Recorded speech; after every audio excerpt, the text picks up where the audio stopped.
এই পৃথিবীতে যত কিছু ধ্বংস হয় সব ধ্বংসের জন্য না, কিছু ধ্বংস সৃষ্টির জন্য।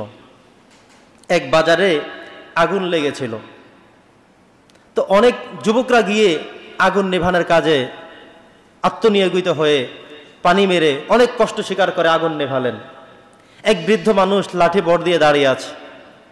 উনি দাঁড়িয়ে, এত বৃদ্ধ মানুষ, কোনো পানি তো আগুন তো নেভালেনই না, কোনো তিনি পানি মারতেও পারলেন না। এই লোকটি, সবাই যখন কষ্ট শেষ করলো, লোকটি একটি মন্তব্য করলেন এমন যে আল্লাহ যা করে ভালোর জন্যই করে। আপনারা কি বুঝতে পারতেছেন? এই মুরব্বী মানুষ, লাঠি ভর দেওয়া থাকা মানুষ, আগুন লাগলো সেখানে তো নেভালেনই না, কোনো পানিও মারলেন না। এই যুবকগুলো কষ্ট করে আগুন নেভানোর পরে উনি দাঁড়িয়ে মন্তব্য করলেন আল্লাহ তাআলা যা করে ভালোর জন্যই করে। যারা কষ্ট করে এতক্ষণ পর্যন্ত আগুন নেভালেন, সবার কি মেজাজ খারাপ হয়ে গেল না? কিরে বুড়ো মানুষ, আমাদের সব পুরে ছাই হয়ে গেল, তুমি একটু নেভালেও না, কিচ্ছু করলে না, এখন আবার তুমি বললে যে আল্লাহ যা করে ভালোর জন্যই করে। কিছু তো আসছে তাকে মারার জন্য। এই বুড়ো, তুমি এমন কথা বললা কেন?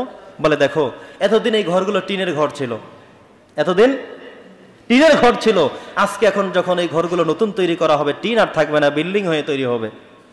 কথা কি ঠিক নয়? নূহ আলাইহিস সালামের ওই সময়ে আল্লাহ তাআলা পৃথিবীর সবাইকে ধ্বংস করে দিলেন। এই ধ্বংস কি ধ্বংসের জন্য নাকি নতুন করে সৃষ্টির জন্য? কথা বলেন। মাঝে মধ্যে আপনি দেখবেন আপনার জীবনে সবচেয়ে বড় শিক্ষা নেবেন, আপনার সব শেষ হয়ে গেছে, এতদিন অনেক কিছু ছিলাম, কিচ্ছু নাই, আপনি ফতুর হয়ে গেছেন, আপনি অভাবে হয়ে গিয়েছেন। তার মানে আপনি আপনাকে নিজেকে বুঝিয়ে নেবেন, মনে হয় এমন কোনো কাজ আমি করেছি, এমন কোনো অপরাধ আমি করেছি, আমার সম্পত্তির মধ্যে হয়তো এমন কোনো নাজায়েজ, কোনো হারাম ইনকাম ঢুকে গিয়েছে, এমন কিছু হয়তো চলে আসছে যেটা হয়তো আল্লাহ তাআলা আমার জন্য সহ্য করেননি, বিধায় সব ম্লান করে দিচ্ছেন। হয়তো আল্লাহ তাআলা যদি রহম করেন, নতুন করে আবার আমাকে দেবেন। দেখবেন এমন অনেক সময় হয়ে যায়। আবার এই পৃথিবীতে না দিলেও পরকালে আল্লাহ তাআলা আপনাকে উত্তম ফয়সালা করে দিবেন, কারণ যেটা অন্যায়ভাবে ইনকাম করেছেন সেটা আল্লাহ ধ্বংস করে দিয়েছেন, আপনার জন্য আল্লাহ তাআলা পরকালেই ফলাফল রেখেছেন।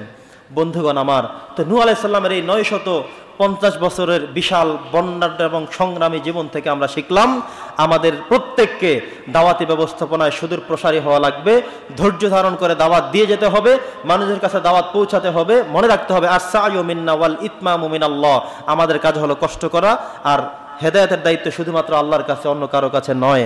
950 বছর দাওয়াত দিয়ে মাত্র 80 জন মানুষকে তিনি ফলোয়ার বানাতে পেরেছেন, অনুসারী বানাতে পেরেছেন, আর তিনি করতে পারেননি। নূহ আলাইহিস সালামের জীবনের সেই সময়ে সব পৃথিবী ধ্বংস হয়ে গেলেও নতুন করে আবার একটি ইসলামিক কান্ট্রি পৃথিবীতে আল্লাহ তাআলা পদাচারণা করলেন, যেখান থেকে আল্লাহ সুবহানাহু ওয়া তাআলা তাদেরকে নতুন এই পৃথিবীতে আবারও কাজ করবার সুযোগ প্রদান করলেন।